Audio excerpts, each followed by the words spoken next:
Alright guys, welcome back to Blue Line Garage. This is going to be episode 3 on the Jaguar rebuild. Of course, I got my buddy here, Jake, with me, and I got a special announcement.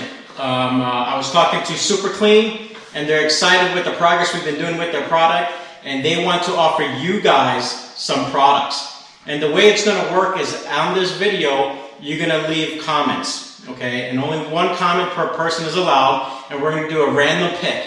And the random person we're going to pick is going to get a box of some cleaning products. And it's going to be a surprise, but make sure you leave a comment down below. All right, for you to enter into this contest, you have to have a US address, and I'm going to reach out to you, and then just set it all up that way. All right, so make sure you leave a comment. You can't leave multiple comments since you're going to get multiple entries. Doesn't work that way. Just leave one per person. You can comment as much as you want, but it's going to consider as one entry. All right. It's going to be 7 days from the day of this post. So this is going to be today is actually be Sunday. You have 7 days from the published date of this video to enter into this contest. And then I'm going to randomly pick somebody and announce it out on the next episode. All right, this is my first time doing this little giveaway. So if I screw something up or I'm not saying something properly, hey, whatever, we'll do it on the next one. You know what I'm saying? But Jake's here going to be my little super clean spokesmodel over here. I got to get him a little shirt or something. But in this episode, we're going to be taking off the bumper. I already took off the hood. I didn't videotape it because I was like kind of in a rush and I just want to get my hands dirty. But we're going to be taking off the hood and tackle this a little bit more. But let me show you a little bit more stuff what we're going to be doing. All right, so like I said, we're going to take off the bumper, right? I'm going to take off this intercooler right here because it seems like some stuff got melted up to like in this general area, but I need to access some of these wirings. This is in the way. I'm also going to be taking this off. The ground wires here kind of got charred up a little bit. Here's another ground wire which got clipped. Probably the damn fire department clipping wires. They don't know has nothing to do with power, but I don't know what's going on there. But we're going to pull this off. We're going to access more things in here. I do know what this mechanism is, that part, and I'm deciding if I should. I'm going to try and wait to get the new part, so when I do remove it, I'll put the new one on because I don't want anything falling inside the engine or anything like that. So that's what I might end up doing. We're going to tackle more on this back skin right here, this fiberglass part. I got to take a deeper look on it. I might have to replace the whole thing. It's kind of rough with the hood in here and leaning over. We're going to check our main circuit box here for the power. The battery is in the trunk, but I'm just going to double check all the wiring, make sure nothing is damaged there. Do another quick inspection in this area, see how far the heat would travel. Make sure all my connections are pretty much not melted up or going to disorient anything. Some of these things look good, but at the end of this is not. These things look good. All this stuff looks good, of course, and this one's not. So I got to go through, and I'm actually categorizing all of these parts. And let me show you how I'm categorizing them.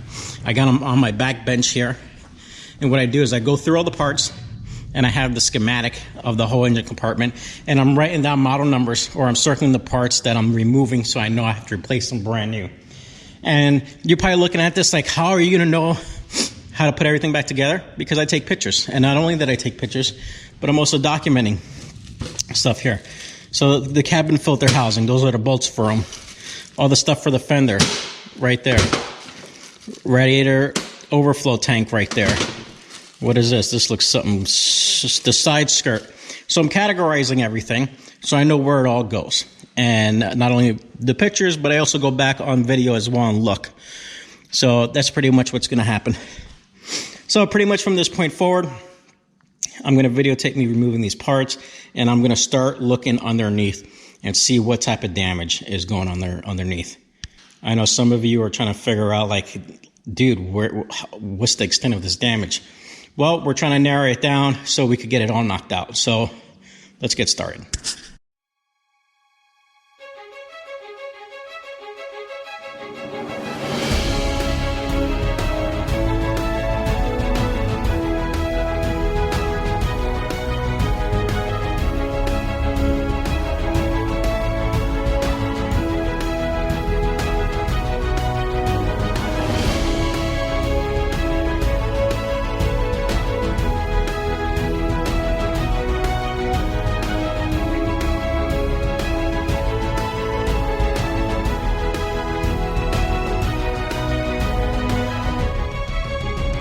right, so as you can see, we got the bumper off, of course, and then the upper radiator cover, or whatever you want to call it up here, the shroud, we got rid of that. I looked in here, there's actually no damage, no melting or anything like that. Let me kind of go ahead and show you myself. But I looked in here, nothing melting at all. Even up here had a styrofoam bumper cover, and that wasn't even touched or molded.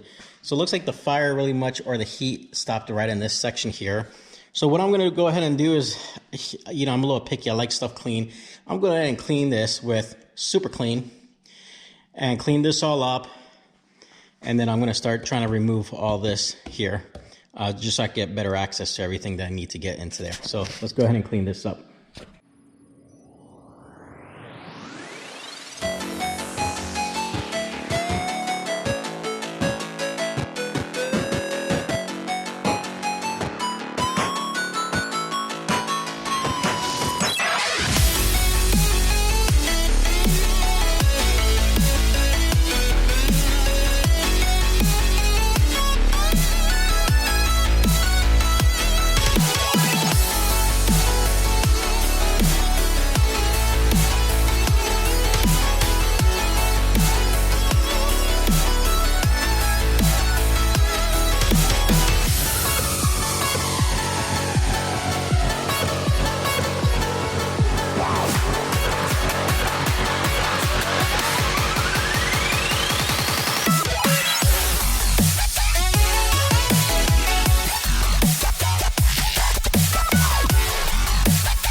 All right, so the cause of the fire was the fuel rail. Based on the heat intensity and the location, hands down, it's the fuel rail. Surprisingly, they do have a recall on the fuel rail, which probably caused this. So I took out the coil packs. As you could see, I could kind of figure out how they put out the fire was with water. Nothing got damaged internally, what I could see so far, but I got to take all this out, this whole section out. But not a big deal, because once I take it all out, it's going to be clean, and it's all going to be brand new when I put it in, so I'm not even worried about it at all. But let's keep taking some more stuff apart.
All right, so we made a lot of progress here. You know, a lot of you are probably thinking, hey, this is a mess. What are you getting yourself into? But see, for me, this is easy. You know what I mean? When I look at this stuff, I know exactly what I'm doing. I mean, listen, I've dealt with low voltage since I was a kid. I was a low voltage tech, so I understand all these wires. I'm not sure yet if I just want to replace half the harness or the whole harness. Right now, it's looking like half the harness. So that's where I'm at right now. But other than that, there's not that much damage. I really wanted to get underneath the car in this episode, but I didn't really have a chance to check underneath. There is a lot of things I still want to do. This wiring here, I'm just going to replace myself. Basically, what I'm going to do is I'm going to chop it up here and run all new wiring back to over here into these small parts here. That is very simple. And I'll show you guys how I do that. I don't know what episode, but it's coming. So, basically, I still got to clean some more of this stuff up, and I'm going to start ordering some more parts. Probably one of the first parts I'm going to order is going to be a valve cover here, because I do want to get all this stuff off, but I'm going to be exposing the valves. I don't want to do that, so I'm going to be putting a new cover on just to seal it as I continue to work around. Probably what I'll end up doing during this week is just clean all this stuff up a little bit more, separate a few things. Didn't make a lot of progress. Under here, I do have to remove everything, the control arm, the shocks, the struts, all this stuff. The rotor caliper, I'm going to remove everything. Probably one of the first things I'm going to try and replace is going to be the brake line. The brake line actually goes underneath there and pops up right up here, I think, somewhere. Yeah, something like that. But other than that, I'm going to call it a wrap for this episode. Do remember, we do have the Super Clean giveaway. The only way to enter is making a comment below. Only one comment will be entered, but make as many as you want. You will be getting some free products straight from Super Clean. And so the giveaway will end on February 7th, okay, at 7 p.m. I'm going to do a random pick, and the person comment that pops up, I will get a hold of you. But the requirements is that you need to be in the United States to win. All right. Other than that, thanks for watching. Like and subscribe. See you on the next one.